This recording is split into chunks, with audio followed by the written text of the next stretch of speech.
Hi everyone, and welcome to one of the tutorials that will form part of my Graphic 45 design team audition for 2016. Yes, I'm at it again, and I've had great fun looking and rounding up all my Graphic 45 papers and using them to inspire the projects that I'm bringing to you in this audition.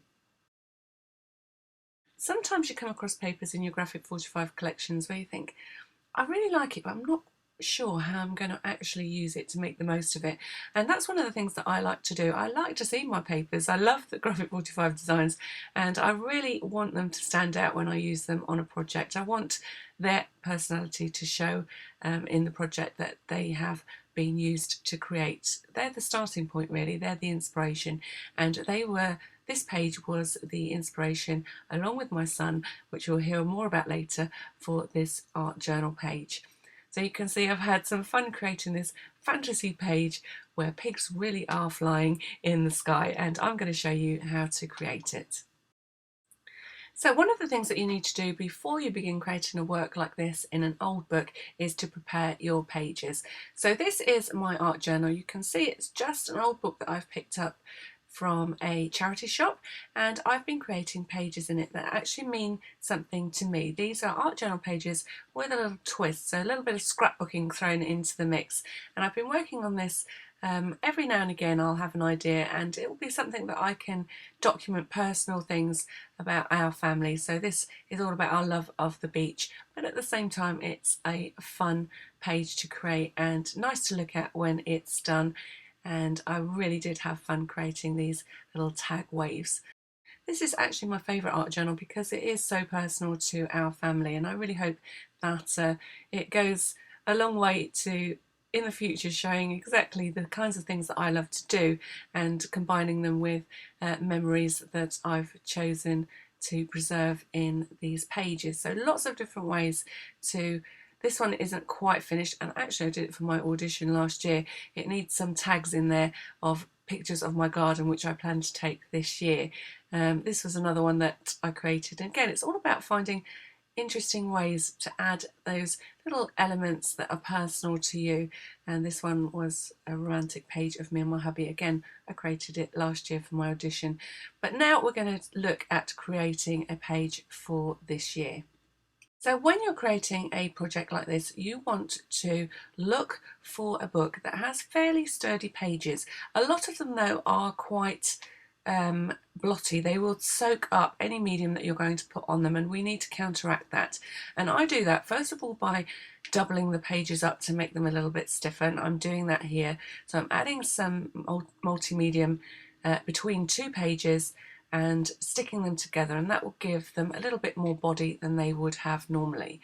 So make sure you get that. Make sure that you really do get the medium around the edges of the page and that two pages really do become one. Then you need to dry off that medium, ready to add the next layer.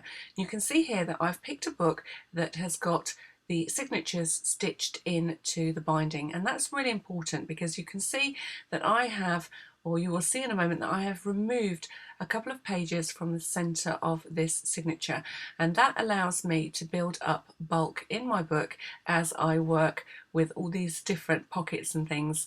If I didn't take out those pages, eventually I would not be able to close this book. So that's something else to look out for when you're choosing a book to make a journal like this one. So the last part of the preparation is to gesso the double page spread. I'm using my Faber-Castell gesso for this, but there are lots of other different kinds of gesso on the market, so you look at what you've got. And what we're doing by adding the gesso to the page, it's creating a seal. It will help stop the water-based products that you're going to be using on your page from penetrating through your book, and you really don't want them spoiling the pages that you've spent hours on previously or coming afterwards in your book, by allowing anything that you're doing on this page to soak through to anything else. Now you can see that I've left a gap between my last page and this one, but I will stick those pages together once this is finished. But what I like to do is leave that gap so that I can just tuck things in behind as I'm working and protect the pages underneath that I've already completed in the book. So just give everything a really nice layer of gesso. Now you can do this as thick as you like. If you don't like the book page text showing through your artwork, you could make this coating a little bit thicker, but I like to see that this was a book with printing and writing in it, and I want to be able to see that once this project is finished. So I'm keeping it light, making sure everything is covered, and then once again drying everything off. And you can see here where I've got that little gap between last piece of artwork and this piece, which I will stick together as I work through the book. So always pay attention that you're not sticking your pages together where you don't want them to by either paint or gesso or medium leaking over the edges of your pages. So before you start with your background for this journal, you need to work out what area of the page you're going to use to make a pocket. And the simplest way to make a pocket on a journal page is to add a strip of pattern paper across the bottom. Now I've decided on the depth of my pocket because I know what kind of tags that I want to put in there, and these little tags are going to hold a little poem that I have written to or about my son Callum. It's a little bit tongue-in-cheek and I hope it's going to make him laugh, but I need a little pocket, so I've created an area for that pocket by drawing along that strip of paper, and that means that I don't have to paint the whole page if I don't want to, and I'm just going to paint just a little bit past that pencil mark that I've created. And now I'm just looking for the pigs that I want to use on this page. Now this particular page has different sized pigs, and because I don't want it to look too full of pigs, but I'm going to be using 4 of them to act as little holders for the tags. They're going to sit at the bottom, so I'm trying to find the smallest pigs, and it did mean that I needed to use 2 pieces of paper, which is a little bit wasteful, but because I am keeping those leftovers for another time when I might need to use flying pigs, that's okay. Now I am fussy cutting one of those pigs out to start with because I wanted to be able to put him right against the colour that I'm creating in the sky to make sure that he or the sky that I'm going to create doesn't jar too much with the colours on my little fussy cut pig. So it's all about making the elements that you've picked from your Graphic 45 papers blend in with the scene that you're creating, and you've got lots of opportunities with Graphic 45 images to be able to create scenes of your own. There may be other images that you just love. Why not put them into a scene completely out of your imagination? I'm going to be creating my clouds with my Faber-Castell gelato. So I've picked some colours that I think will go with the colours of the pigs. And this really is a simple way to create a sky. I like using the gelatos because they are very, very easy to blend out. And perhaps if you were using acrylic paint, you might need a little bit more technical know-how than you do when you're using these. And you can see I'm really just scribbling this on. Any child would be pleased with this drawing. And then I'm using a slightly damp baby wipe to blend out the colour. And this is all about just building up the layers till you get the depth of colour that you want. So I'm just blending out all of my scribble, although actually it would have looked quite nice as it was if it had gone with the cutouts that I was going to put upon it, but because I want something a little bit more subtle, I am blending my paints as I go. So each layer of colour that I add will darken the background.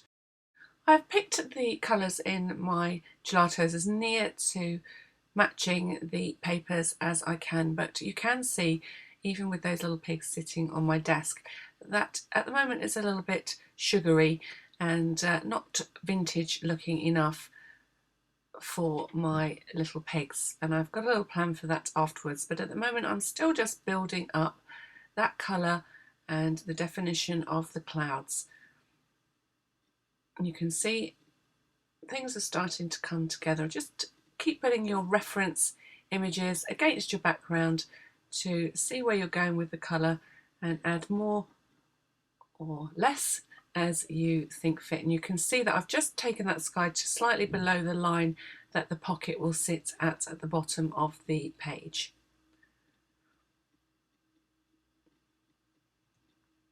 So I think this is going to be my final layer. So I'm blending out the shading in the clouds.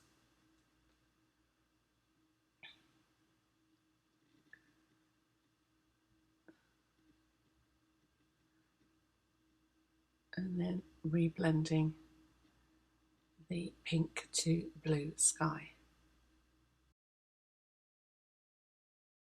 And once you're happy with the depth of colour, then it's time to seal the gelatos.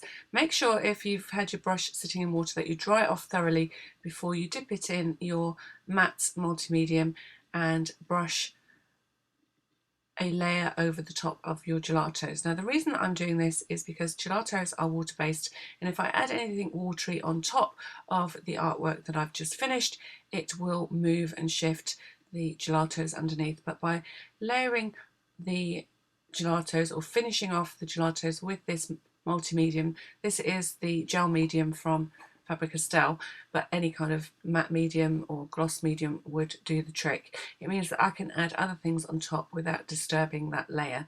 So make sure it's thoroughly dry before you move on to the next step. So whenever you're creating a pocket in any kind of album or on a scrapbook page, you need to think about what you're actually going to put in it.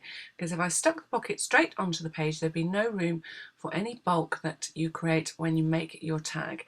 So I like to do this by adding some 1/4 inch strips to the edge of my pocket, creating a little U shape, a little gap underneath the pocket itself that just makes it easier to slide those tags in and out. So I'm using 3 little layers in total. You can see I've got the 2 in the middle to stop the tags trying to move across from one page to the other. And you also want to add that strip 3 times along the bottom of each pocket. So you can see what I mean about creating a little U shape. So I'm just putting these little strips just slightly inside from the edge of the page. Just a real fraction so that they don't stick out once I put the pocket covering on top.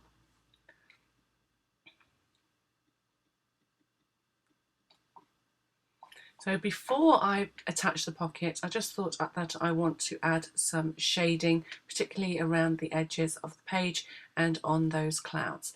I like to do that using my Pip pens. These are again by Faber-Castell. You may or may not know that I am on the current guest design team, so I do have a fair few products of theirs in my crafting arsenal, and they really are handy for doing your art journaling. And I love to use my Pip pens for this kind of shading. And because we've added that layer of multi-medium, that allows us to have a little bit of work time with these pens. These pens are permanent ink, and once they're dry, they are not going to shift. But because I am sort of blending them out with my finger while they're still wet, and because they've got that surface of the medium to kind of slide upon really, it gives me a little bit of work time to create blends with them. And it really is a fun way to add another layer of depth on the pages that you create. So again, I'm just picking some colours that go with those that I've already used, and I just want to darken things up a little bit, remembering that once this layer is dry, it is permanent. Now whilst it's wet, if I made a mistake with this pink and it was way too dark, I could have just taken a baby wipe and washed it straight off.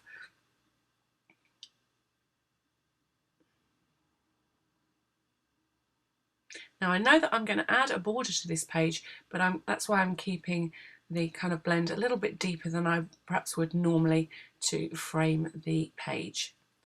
Whenever you're creating a pocket, remember to use glue throughout. And the reason for doing that is if you use double-sided tape, you can build your pocket, no problems, but you will have a sticky residue along the edge of those paper strips, and that is when you will have trouble with your tags because they will stick forever in those pockets. So use glue, and once that's dry, there's no sticky residue. You can see I've added the strip longer than I actually need so that I can trim that down so it's exactly the right length for my page. Takes out the chance of making a mistake when you're measuring. I'm also adding a layer of the gel medium to my paper just in case I want to do any shading on that paper. So it just seals the paper and stops any inks that I'm going to put onto it from sinking in to the fibres of the paper. So if I wanted to create some shading around that pocket, I could do. And then I'm trimming off the edges. And it was once I'd added that paper that I really could see that it was still a little bit bright on my page. Those clouds are a little bit too white. So I'm going to use some antique linen distress ink and just rubbing that entirely over the page. And again, although this is a water-based product, I know I'm not going to do much more to this page than that, so I'm not going to seal it again, but it is a water-based product and you should bear that in mind if you decide to add another layer. So whenever you're thinking of creating a border on any of your works of art, your cards, your scrapbook pages or journal pages like this one, or even a canvas, you can't go far wrong than finding a stripy paper in your Graphic 45 collections and cutting it into strips. Look how well that works. This is my favourite. I'm fast running out of this paper. It's from the ABC Primer collection, so it's quite an old one, but I did have a few sheets left over from a workshop that I have secreted away so that I can use them time and time again. You don't need much and they make a lovely stylized border, but it would work for any of the stripy papers on your Graphic 45 collections. This one, I think it's called Calico Kids. So I'm adding a border all the way around the page and also across the top of the pocket.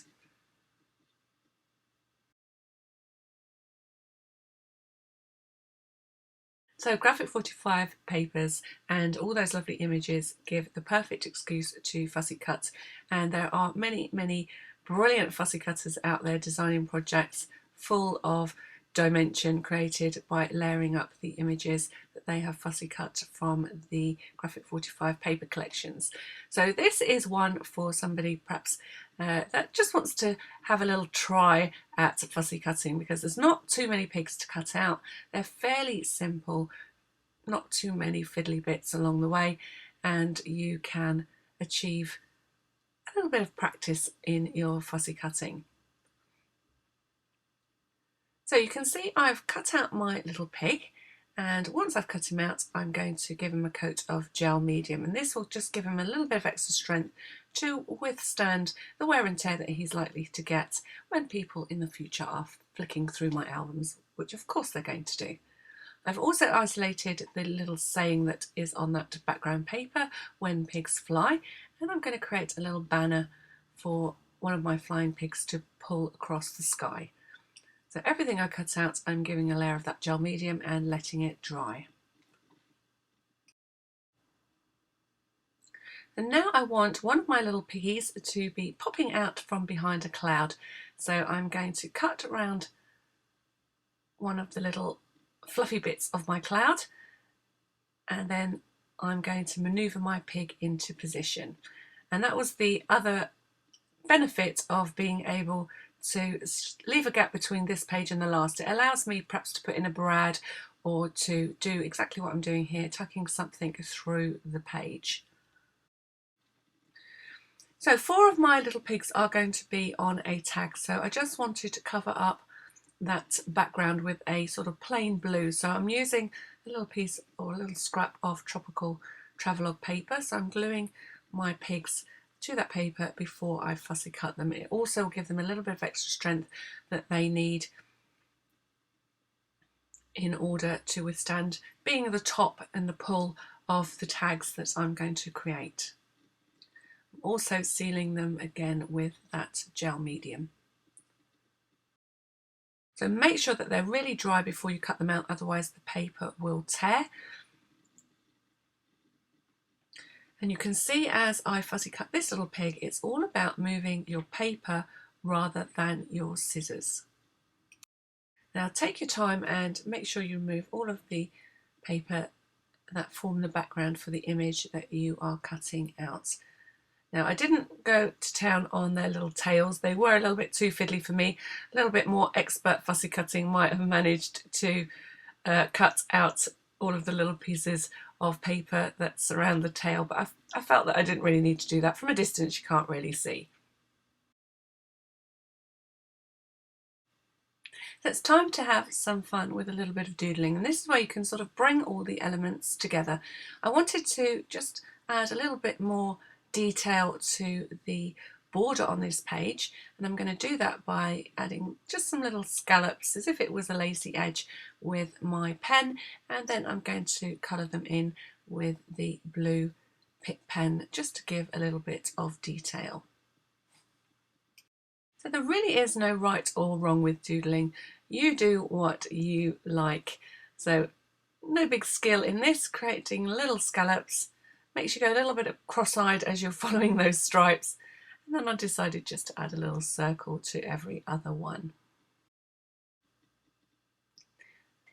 And I'm kind of repeating that process, but only in the lighter squares because that's the only place that it shows.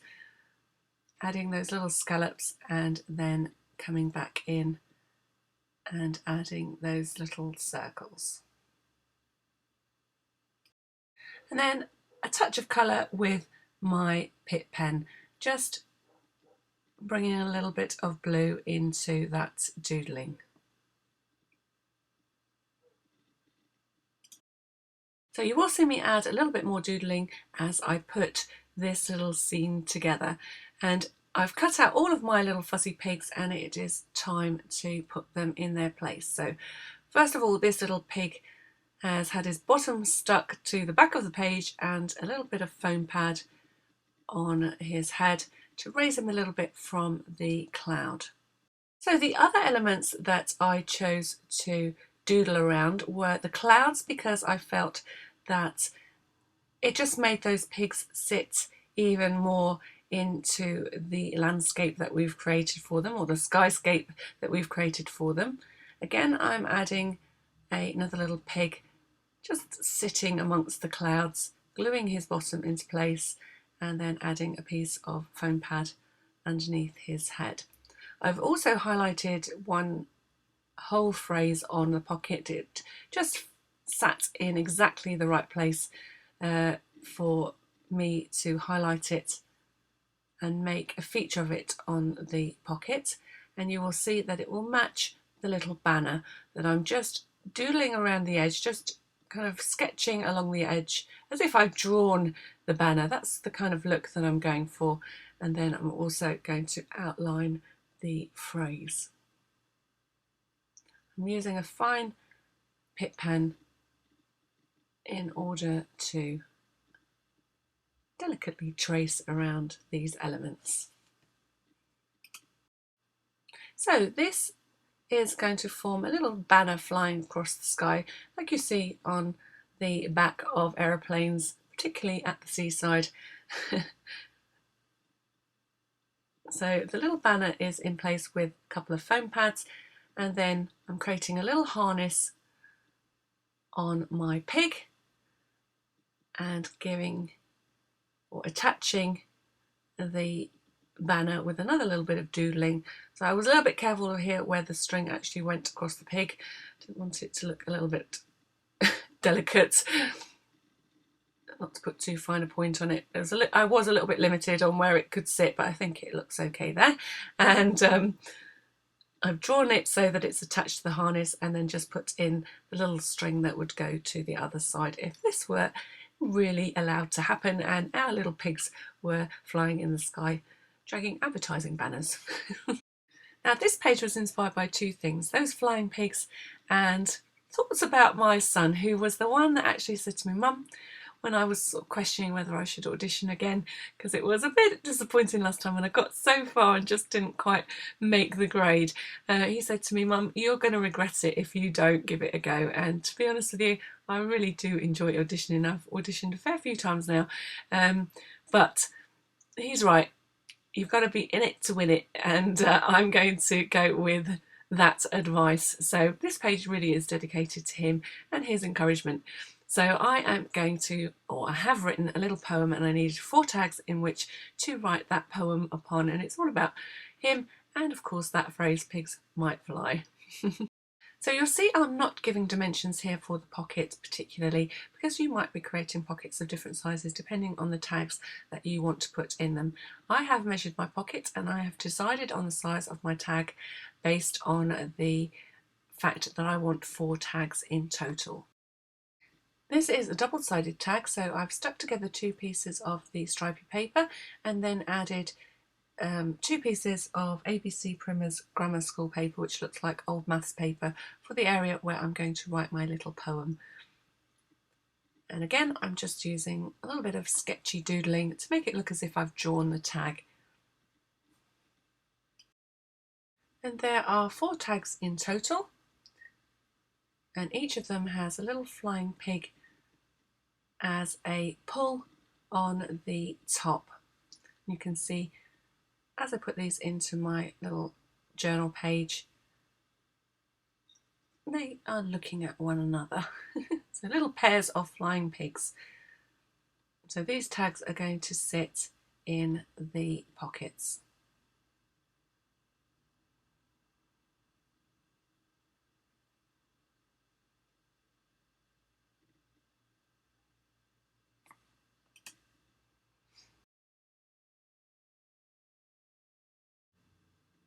And it was time to write the poem, and the journal page is done. So you don't have to write a poem on your tags, you can use them to display photographs or journaling that is pertinent to the page that you've created. So my poem reads, pigs might fly if the first time that I said you jumped right out of bed. Pigs might fly if your bathroom time was shorter, sometimes I think I have a daughter. Pigs might fly if your room was nice and neat and your sofa was a seat, not a shelf. Pigs might fly if you put down your phone for some time when you're at home. Pigs might fly when my nagging is obsolete and your homework is complete. Pigs might fly if you would stop and think to put your dishes in the sink. Pigs might fly if you and I agree when your curfew time should be. Pigs might fly, and you know it to be true, if I ever stopped loving or nagging you. Now I have to say that Callum loved the page, but he is not owning up to any of those charges. Not guilty, he says. So I really hope that you've enjoyed this tutorial. It forms part of my Graphic 45 Design Team Audition 2016. There are 3 videos in total and 4 projects for you to look at. So I leave a link for you down below this video or at the end of this video so that you can skip back to my blog and see the whole audition piece. Also, I will leave a link to my Graphic 45 playlist where you can see all of the tutorials as well as many others featuring that gorgeous Graphic 45 papers. So all that's left for me to say is wish me luck as I try out once again for the Graphic 45 Design Team 2016. Keep everything crossed. I nearly got there last time. Maybe this time will be my year. But either way, I've had fun, and thank you for watching.